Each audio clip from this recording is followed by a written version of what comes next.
Hello to all traders and welcome back to another market review brought to you by Orbex. So as we start off the week, where else to begin than looking at the yellow metal that is gold. It did attempt another close above 2400 and a possible record high. However, we have been slightly subdued and it has been a slight retracement. Currently trading at 23.60, so we've had roughly about $80 being wiped off gold, but it has been pretty choppy in the last few trading sessions if you think that we did see a record high and then another attempt there just a few days later. So are we going to see another one by the end of the week? Well, with global tensions kind of simmering, we're just looking now if sentiment is turning back to the dollar and moving away from safe haven commodities such as gold.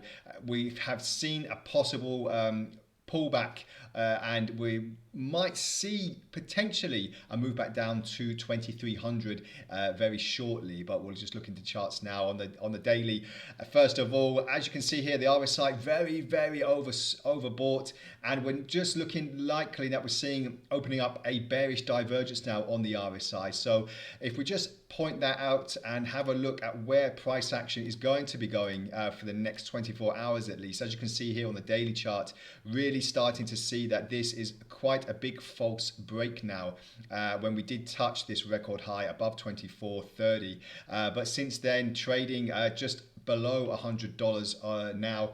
If we just look on the 4-hour chart, where the next signal is, we've just got this on the 20-day simple moving average as well, just being hampered by that level. As you can see here, just starting to move down, but we did have a possible push back up on Friday towards the 2400 area, but it did pretty much have a quite strong rejection, and since then we just have had this slip away from that particular level. So a lot of economists now looking at the downside rather than the next high, which could actually come very soon. Like I said, 2300 looking to be tested possibly by the end of the week, which isn't really out of the question if you think how much gold has moved in this past couple of weeks. Obviously global tensions really moving quite significantly due to the latest fundamental news, so that's really starting to push gold, but obviously there has been a bit of a retracement now. Speaking of moves though, on the dollar index, if we put it on the daily chart first of all, we've seen this very big strong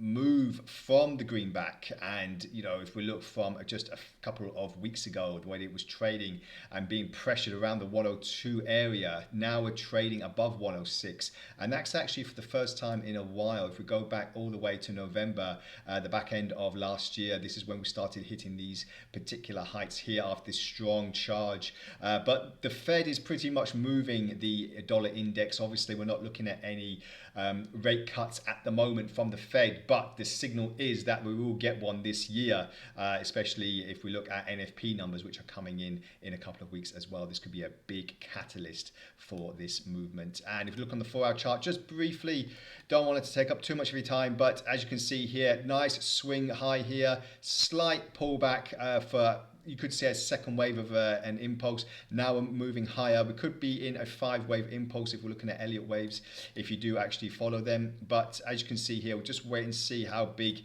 this pullback is, if there is one. But if there isn't, we could actually just see a slight consolidation before another move higher. But again, we haven't really seen these big moves since, well, 6-month high now, if you think about it. So if we're just looking technically, we're just waiting for the next move above 107, which isn't too far away. But obviously, as usual, we'll keep you updated and posted on our YouTube and Telegram channels for any of the big latest moves. So feel free to like, subscribe, and leave a comment, and we'll get back to you as soon as possible. And let me know what you're trading on, what you're looking at this week, and obviously, where do you think the path of the dollar and gold are going, not only for today, but for the next quarter as well. So thank you for joining me, and we'll speak again next time around. Bye for now.